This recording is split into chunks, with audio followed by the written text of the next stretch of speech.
캐스팅했는데 이제 이 친구는 연기자에 대한 어떠한 관념이 없는 친구예요. 그냥 그 검은 머리, 막 그런 그 눈동자, 뭐 이런 것이 너무 좋았는데 캐스팅 되자마자 금발로 이렇게 물을 들이고 못 알아봤어요. 왔는데.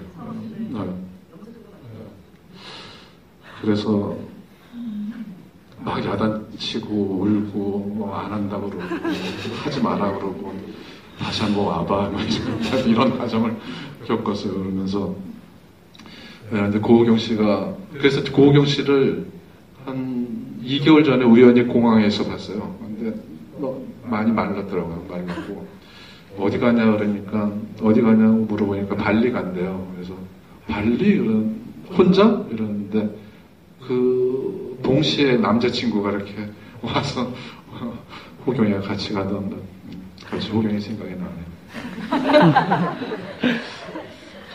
그때 송강호 씨 그 GV 할 때도 그런 얘기 했었는데 박찬욱 감독이 그 송강호 배우 연기를 모더니티, 한국 영화의 모더니티, 현대성이라고 표현했었고 그 아까 말씀하신 것처럼 그때 넘버3나 조용한 가족이나 또 이후의 반치광이나 그런 영화들이 김주현 감독님하고 송강호 배우님, 최민식 배우님 이런 분들이 굉장히 그 한국 영화의 현대성을 막 이렇게 열어가던 그런 시절이었던 것 같고요. 그거를 그때 신의 11 인터뷰 보니까 김주현 감독님 계속 송강호 배우의 연기를 꺼림칙한 연기라고 하셨는데 오늘 얘기 들어보니까 그 꺼림칙한이 어떤 의미인지 조금 알 것 같습니다. 영화 굉장히 그때 영화 20도를 오고 가는 혹한의 추위에서 그 남양주 일대에 그래서 찍었는데요. 지금은 믿을 수 없지만 촬영회차가 23회차였어요. 정말 그 추운 날씨에.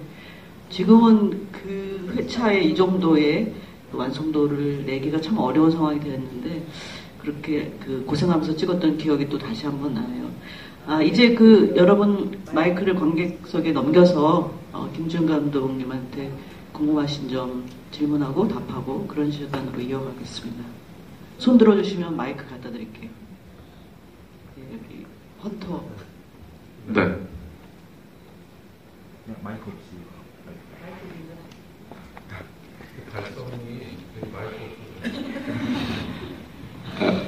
네, 영화 잘 봤고요.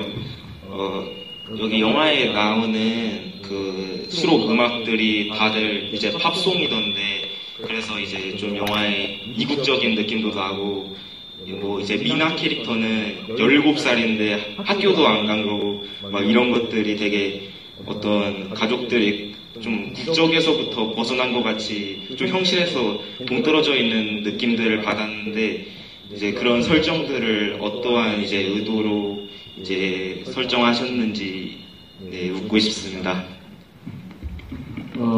음악은 그 당시에 접속의 음악을 담당했던 그래서 이제 정말 하나의 어떤 문화 트렌드를 바꿔놓을 정도로 그 접속의 주제가로 하나로 인해서 어떤 어떤 팝의 그러니까 영화 음악의 어떤 판도를 놓았던 이제 조용욱 음악 감독의 의견을 많이 받았어요. 그리고 저도 이제 음악을 많이 들어서 뭔가 이제 그 당시에 이제 저 컨셉이 되게 좀 하이브리드한 장르고 이래서 음악이 예를 들어서 배경으로 쓰이는 분위기를 막 이렇게 고조시키거나 분위기를 그러니까 동어 반복하는 어떤 느낌은 아니었으면 좋겠다. 그래서 뭐 끔찍한 장면에 되게 발랄한 음악을 쓰고 그래서 이런 어떤 계속 그런 이질감을 들게 하는 방법을 얘기를 같이 나눴던 것 같아요. 그래서 한국 노래보다는 계속 그 팝송을 써서 그 화면과 음악이 이렇게 동어 반복적인 요소로 가지 않고 자꾸 분리시키면서 그것을 이렇게 즐기게 하는 뭐 그런 방식으로 했던 것 같고요. 그 당시에는 그게 되게 세련된 어떤 어떤 음악 사용이라고 생각이 들었던 것 같아요. 그리고 뭐 지금은 모르겠지만 저 어렸을 때만 해도 학교 안 가는 17살, 17세들 꽤 있었어요. 그리고 시골 가면은 학교 갈 시간에 이렇게 동네 이렇게 다니는 사람 몇 살이에요? 이런 물어보면 17살이라고. 이런 사람들도 많이 있었고요. 그리고 이제 그 가족 창업 같은 거잖아요. 네, 그래서 이제 이제 그 산장을 하나 겨우 만들어서 온 가족이 이제 단합해서 이제 거기에 매달리고 있는 건데, 교육에 이렇게 신경 쓸 뭐 이런 부모들을 이제 보시면 알겠지만 그런 부모들도 아니고, 그리고 고경의 느낌이 뭐 학교를 다녀야 되겠다는 그런 표정의 어떤 사람도 아니고 모든 게 다 이렇게 무심하잖아요. 어른들의 세계도, 그리고 집안에서 일어나는 일도, 또 자기 자신한테도 뭐 다 뭔가 이렇게 무심한 어떤 그 집안의 막내딸의 캐릭터를 좀 더 강조하고 싶었던 부분들이 있었던 것 같아요.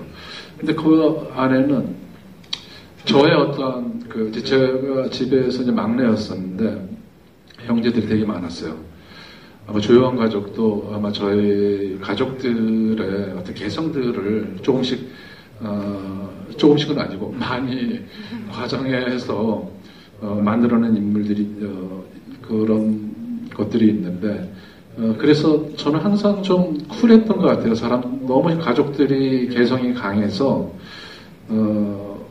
사람들이 다 그런 모양이다라고 이제 생각을 했던 거였고, 그리고 되게 이제 불 같은 성격들이어서 저게 불 붙다가 이제 곧 꺼지겠지, 뭐 이런 것들을 어렸을 때부터 일찍 알았던 것 같아요. 그래서 그 미나의 어떤 그런 쿨하고 시큰둥한 성격이 제가 이제 그런 기 세고 불 같고 개성 강한 형제들이랑 같이 살면서 생긴 어떤 일종의 어떤 그런 가족력에서 오는 어떤 시큰둥이 아닌가, 그런 캐릭터가 이렇게 들어가 있지 않나 하는 생각이 들었어요. 예, 또 다른 질문 부탁드려요. 이쪽.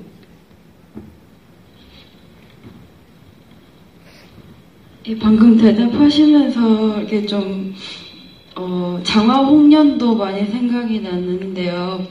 지금 가족이라든지 가족 내부에서 일어나는 어떤 사건들에 대한 은폐, 이런 느낌이 그 장화홍련과 이 조용한 가족에서 반복되는 느낌이 있는데, 혹시 어떤 계기라든가 의도가 있으신지.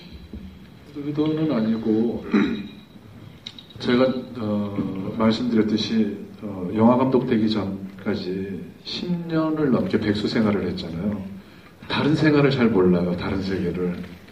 가족들만 알고 있고 가족이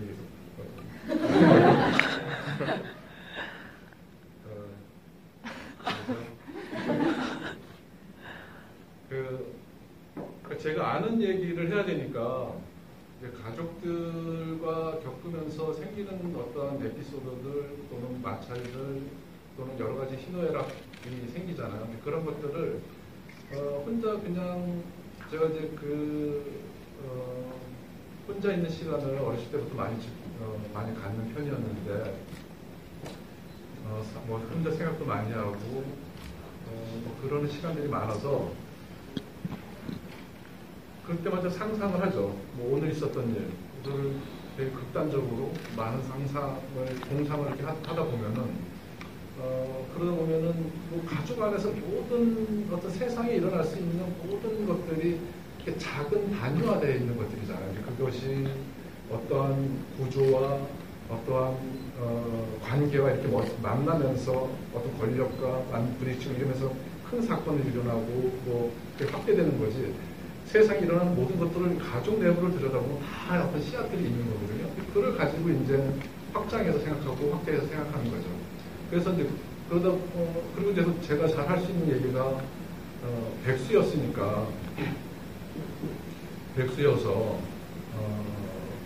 다른 얘기를 잘 못해요. 내가 시나리오 쓰면서 유일하게 인터뷰하고 다녔던 게 반치왕이었거든요.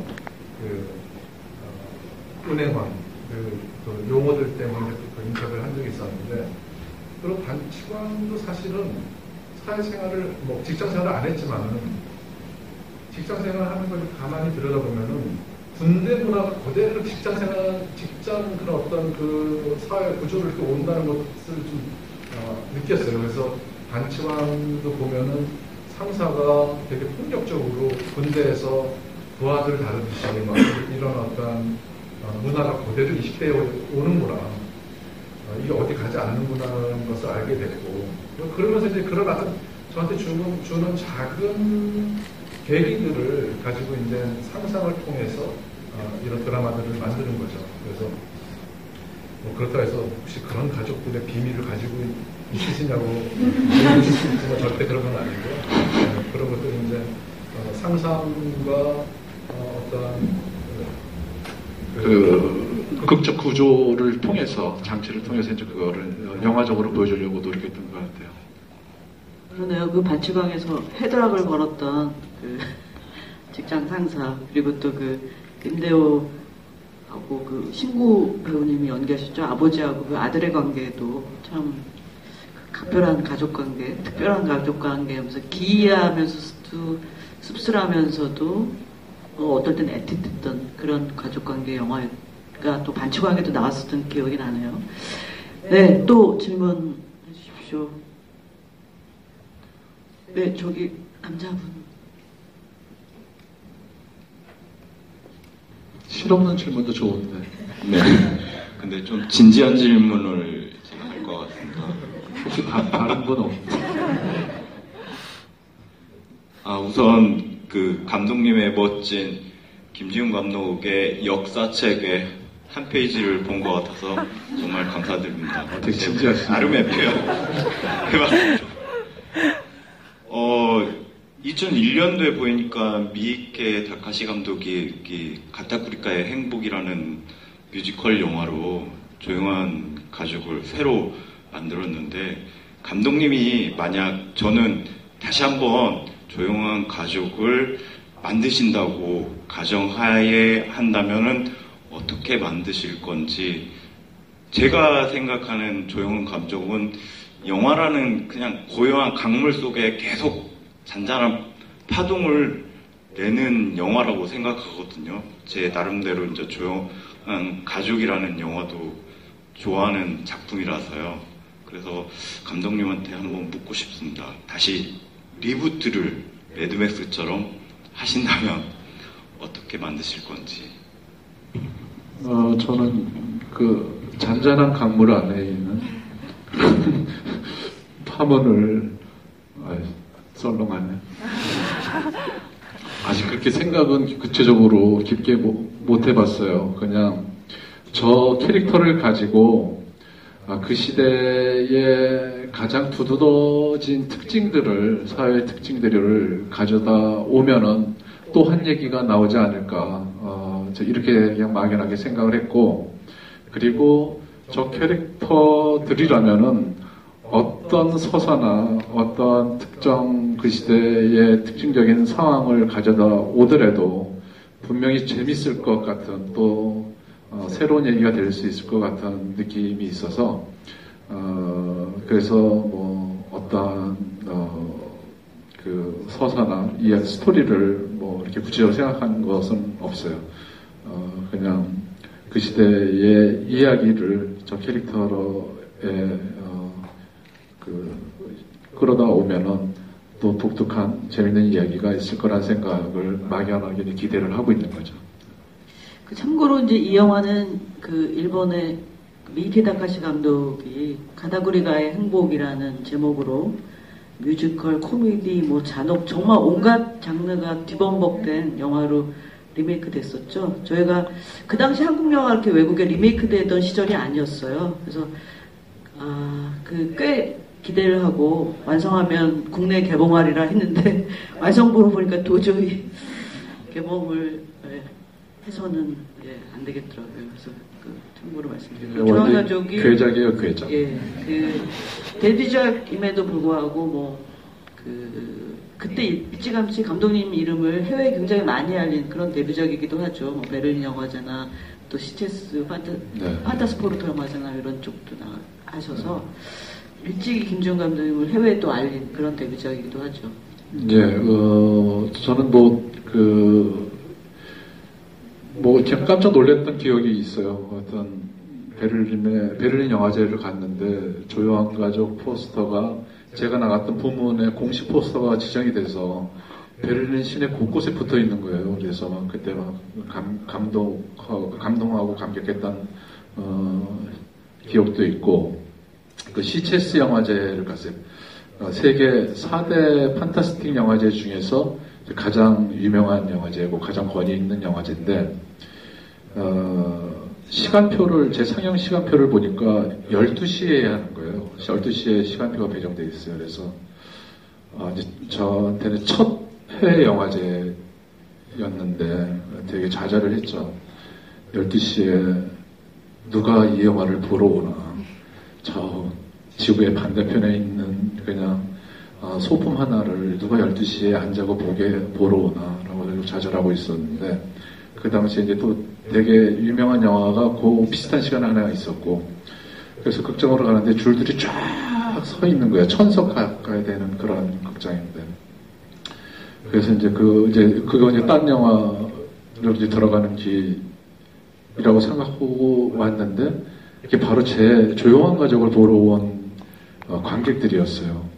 그리고 그 영화제는 판타스틱 영화제고 또 스페인이어서 12시가 가장 핫한 영화들을 튼다고 그러더라고요. 그래서 그때도 되게 감격스러웠었고, 이제 판타스틱 영화제 관객들의 특성상 영화를 되게 재밌게 보거든요.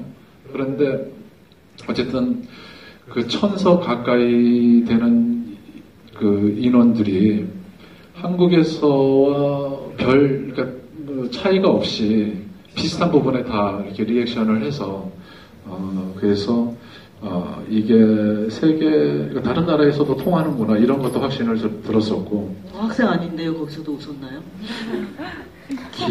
근데 웃었었던 것 같아요. 거의.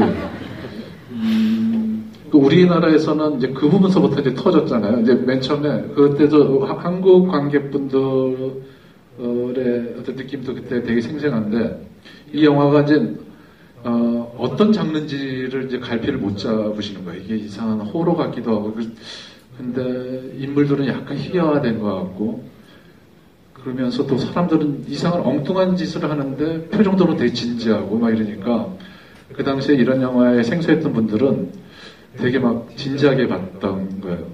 진지하게 봤었어요. 그러다가 이제 나 학생 아닌 데서부터 터지기 시작하면서, 그때부터 이제 영화가 요구하는 어떠한 유머에 이제 따라가기 시작하면서 영화 재밌게 보시더라고요. 네. 그 베를린 포럼 섹션에 나갔었는데, 그때 그 공식 포스터는 지금 저 1층 카페 그 커뮤니티룸 안에 보면 그 공식 포스터가 액자로 이렇게 잘 걸려 있습니다. 한번 가시는 길에 보시면 그 지금하고 비교할 수 없이 젊은 배우분들의 그 모습 보실 수 있을 겁니다. 네, 그럼 또 질문. 네, 찍어서 인스타에 올려주세요.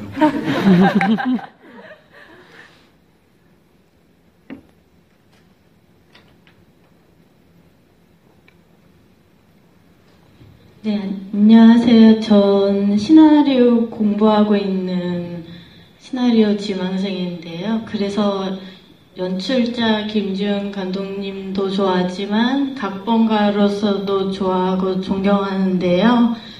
그래서 이 조용한 가족도 그렇고 다른 작품도 그렇고 그 평범한 속에서 늘 새로운 이야기를 하고 있다고 생각하는데, 이 이야기들을 처음에 구상하시고 발상하실 때 그 최초의 이 창작이 시작된 지점이 이렇게 오랫동안 생각해왔던 이야기를 영화로 쓰시는 건지, 아니면은 되게 약간 문득 떠오르는 영감, 그런 약간 그런 식으로 창작을 하시는지가 궁금합니다. 네, 궁금하실 것 같은데 저도 사실 궁금해요. 왜 이게 어떻게 이렇게 나왔나. 근데 그게 이제 의식화된 것도 분명히 있고 정말 무의식적으로 이루어지는 것도 있어요. 그래서 모든 것이 다 이렇게 종합적인 결과인데 예를 들면 분명히 영감이라는 건 분명히 있는 것 같아요. 저한테는 사진이나 그림이나 그러니까 정지된 화면에서 그 사진과 그림의 정지된 화면에서 앞과 뒤를 상상해보는 뭐 그런 것들을 했어요. 그런 것들 시도해봤어요. 그래서 나왔던 것들이 그러니까 스토리를 만들어준다기보다는 그런 것이 내가 이 영화를 통해서 무엇을 얘기할 것인지, 왜 이 영화를 하는 것인지에 대한 핵심 이미지라 그럴까요? 그런 것들을 저한테 주는 경우가 있어요. 그러면서 이야기를 만든 경우가 있는데, 얘기 길어질 것 같지만 이제 아주 효율적으로 간단하게 이제 말씀드리면은 그 예가 저는 이제 조용한 가족 영화 안에서도 나왔지만은 그 뭉크의 절규라는 그 이상한 그로테스크한 느낌의 근데 뭔가 이렇게 뒤틀어진 유머 같은 것들 그로테스크와 함께 그런 비틀어진 유머 같은 것들을 어떻게 내볼까 이런 상상을 많이 했었던 것 같고 그래서 영화 안에 그 절규를 집어넣었던 부분도 있었고 좀 더 구체적으로는 장화홍련 때 이 영화를 어떻게 만들 것인가 어떤 톤앤 매너 어떤 이미지로 이야기를 전달할 것인가를 그 주제가 뭔가 핵심 이미지가 뭔가 이런 고민하다가 그러면 이제 잔뜩 이제 화두처럼 갖고 있다가 어떤 결정적인 사진이나 그림을 보면서 그것이 확 뚫리는 경우가 있어요. 장화홍련 같은 경우는 코닥 비메지 그런 그 잡지에 앞에 두 소녀가 되게 소녀가 손을 잡고 되게 아름다운 들판을 막 뛰어가는 뒷모습을 본 적이 있었는데 그 사진을 보고 계속 머릿속에서 이 사진이 왜 나한테 계속 뭔가 말을 거는 것 같은 느낌, 뭔가 내 안에 작용을 하는 것 같아요. 그래서 근데 그거를 지금 그때 당장 생각 안 난다고 해서 놔버리면은 이게 이제 그 어떤 창작으로 이어지지 않고 어떤 창작으로서 영감이 존재하지 않게 되는 것이고 성립되지 않게 되는 것이고 뭔가 자기한테 작용하고 있다는 것은 뭔가 이렇게 건드리는 게 있다는 것은 그 안에 뭔가 비밀이 있다는 거거든요. 그거와 자신과의 연결된 어떤 비밀들이 있다고 생각이 들어요. 그래서 계속 그걸 화두처럼 갖고 있으면은 계속 오랫동안 생각하고 있으면 그 연계가 이렇게 소통되는, 연결되는 지점이 있어요. 그래서 이렇게 아름다운 사진이 어떤 이질적인 감정으로 저한테 오더라고요. 그래서 그게 왜일까? 왜 이렇게 아름다운 사진이 나한테는 슬픈 느낌으로 올까? 그래서 자꾸 생각을 했어요. 소녀라는 이미지, 가장 좋을 때, 가장 아름다운 시기는 꽃과처럼 너무나 짧은 시기, 찰나적인 시기에 불과하고 그러기에는 너무나 남아있는 인생들이 그걸 견뎌내야 되는 인생들이 너무나 길고 이것이 저는 두 소녀의 앞날의 어떤 어두운 전망, 불길한 어떤 전망처럼 그것이 자꾸 상상이 되는 거예요. 그래서 그런 이미지가 장화홍련에 계속 이야기를 만들어가는데 되게 핵심적인 느낌을 줬던 것 같아요. 그래서 그런 꽃과 같은 시절, 가장 좋은 시절, 소녀 또는 청소년기 또는 젊음 이런 것은 너무나 아름답지만은 피었을 때의 그런 어떤 아름다움에 비해서 지고 나서의 그 견뎌야 될 시들은 이후에 견뎌야 될 이런 것들에 대한 불안, 그러니까 성장을 멈추고 싶어하는 뭐 이런 어떤 그러니까 타자의 시선으로 그거에 대한 안타까움 때문에 소녀들의 한 아이를 일찍 죽고 그거에 대한 영원히 변하지 않는 모습으로 그것이 동경이면서 염원이면서 또 하나의 두려움으로 존재하는 뭐 이런 어떤 복잡한 감정들을 소녀들의 인물의 어떤 내면으로 집어넣는 과정 뭐 이런 것들도 시나리오를 쓰는데 많이 도움이 됐고 그리고 계속해서 이제 그 달콤한 인생 같은 경우에는 이 느와르는 이제 남자의 이야기고 고독한 남자의 이야기인데 뭐가 핵심 이미지가 될까?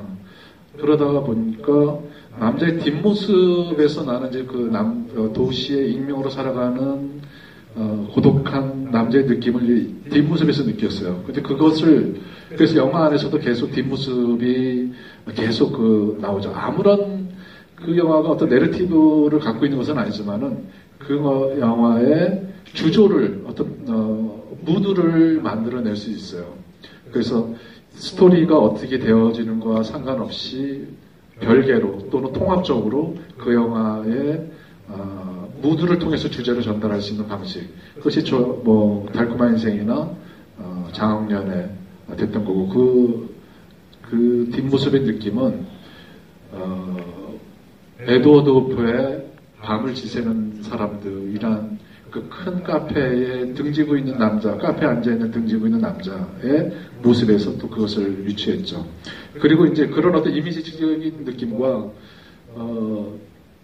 제가 또 한번 이제 그런 걸 화두로 갖고 다니니까 어느 순간에 뭐가 탁 나한테 캐치됐을 때 그것이, 내 안에 있는 달콤한 인생이라는 여러 갈래 코드와 이렇게 갑자기 이렇게 화학작용을 일으킬 때가 있어요. 어떤 얘기를 할까 막 하다가 고속도로 화장실에서 선문답을 적어놓은 걸 보게 된 거죠. 바람이 부는, 흔들리는 것이 깃발이 흔들리는 거냐, 바람이 움직이는 거냐, 그걸 보고 나서, 그거에 대한 화답으로서 영화를 만들어 보자, 누아르를. 요 전에 할 얘기가 뭐였냐면은, 제가 이제 압구정동을 막 걷고 있는데, 그 당시에, 러시아의 이제 모델들이 막 우리나라에 들어오기 시작했어요. 그런데 그게 이제 에이전트를 통해서 들어왔는데, 내 느낌상, 그 러시아 쪽 모델들의 에이전트들은 그렇게 합리적인 어떤 시스템은 아니었던 것 같아요. 그 사람들, 너무나 미모의 모델들을 수행하는 그 매니저들의 모습이 정말 너무나 조악한 상태라는 생각이 들었어요. 정말, 그냥 깡패 같은 느낌이었어요. 그냥 쉽게 말하면. 그래서 그 모델을 한 두세 사람의 어떤 매니저들이 막 따라다니는데, 저 사람들은 저 여자들을 모두 좋아하겠지, 셋 다. 이런 생각을 하게 됐고, 그래서 달콤한 인상의 전 제목이 뭐였냐면은, 모두 다 그녀를 좋아한다였어요. 그래서 신민아라는 가상의 어떤 러시아 모델을 수행하는 어떤 매니저들은 그 사람과 너무나 다른 세상을 살아간다고 생각이 들었고, 그거를 달콤한 인생이 끌어오니까, 강사장과 강 사장의 어떤 부와 어떤 권력으로 한 젊은 여대생을, 자기와 계획과 환경이 너무나 다른 그 여대생을, 취할 수 있고, 그것을 바라보는 또 한 남자, 그 같은 부류의 한 남자, 이러한 어떤 미묘한 관계와 시선의 어떤 파열음들을 그려낼 수 있다는 생각이 듭니다. 그러니까 그런 아이디어와 경험과 제가 캐치한 어떤 느낌들이 어느 순간 그것이 하나의 내 안에서 이제 뭔가 이렇게 확 이렇게 연결될 때가 있어요. 그래서 계속 뭔가 작용될 때 그것을 지금 막 생각 안 난다고 포기하지 마시고 끝까지 그것을 생각하다 보면은 어느 순간 자기가 가지고 있는 어떤 그 기억의 서랍들이 한순간에 이렇게 딱 연결될 때가 있어요. 이렇게 한 문장이 확 될 때가 있거든요. 그때를 기다려야 되는 것 같아요. 그러기 위해서는 끊임없이 뭔가를 오감을 다 열어야 되는 것이고. 네. 소중한 답변이었죠. 좀 긴 답변이었습니다. 네. 더 해줄 말이 있는데 네, 시간 관계상 그 제가 말을 중언부언한 이런 스타일이에요. 이렇게 요점 정리를 잘 못하고 죄송합니다. 아닙니다. 예. 그 시간이 많이 지났는데 혹시 꼭 마지막 질문 해야 되겠다라고 하신 분 계실까요? 꼭 하셔야겠어요. 짧게 그냥 네, 네. 백수 생활을 오래 하셨잖아요. 근데 혹시 저도 언제 백수 생활 하게 될지 모르니까. 지금은 무슨 생활을 하세요? 저 고등학생이에요. 혹시 백수 생활을 하시면서 네. 가장 힘드신 게 심심한 게 가장 힘드실 것 같아요. 그래서 백수가 심심하다고 느끼면 그건 백수생활 끝이에요. 백수는 심심할 틈이 없어야 백수거든요. 네, 백수 생활을, 그러니까 나는 백수 때 되게 바빴어요. 그러니까 난 태어나서 한 번도 그래 본 적이 없는데 백수 때 이렇게 그 시간 계획표 같은 거 짜고 그랬어요. 오늘 산책, 휴식, 뭐 명상의 시간, 뭐 이런 식으로 정말 그때 되게 바쁘게 다녔어요. 뭐 그래서 그때 교보문고 많이 갔었고, 그리고 내가 그때 백수 때 그 사직동 뭐 이렇게 삼청동 이쪽 지역에 살아서 거기 갤러리들이 좀 있거든요. 갤러리도 많이 갔었고, 그리고 뭐 산책 많이 했고, 그래서 생각 많이 했던 것 같아요. 그래서 그리고 책 많이도 봤고, 영화 감독하면서 제일 좀 답답한 게 책 볼 시간이 없다는 거죠. 시간은 있는데 되게 내가 빨리 필요해져가지고 이제 막 경부 때문에 책을 읽을 시간이 있지만은 그게 어떤 그거 이렇게 그 여력까지 안 생기는 것 같아요. 그래서 느낀 게 뇌에도 어떤 근육 같은 게 있는 것 같아서 나의 뇌 근육이 되게 이제 뭐 약한 거겠죠. 그래서 지금은 아무리 바빠도 정말 하루에 한 페이지라도 읽으려고 하고 있어요. 그래서 좀 더 나의 뇌를 단련하고 근육을 좀 키워서 쉽게 피곤하지 않을까, 머리가 피곤하지 않게 만들려고 하고 있어요. 그래서 책 보는 거 되게 중요한 것 같아요. 근데 지금 영화 감독하면서 백수 생활 때는 책을 많이 봤었는데 또 영화 감독 되면서 책을 너무나 멀어진 것 같아서 그게 제일 아쉽고, 근데 그래서 이제 지금은 조금이라도 틈날 때마다 책을 보려고 하고 있어요. 그게 되게 중요한 것 같더라고요.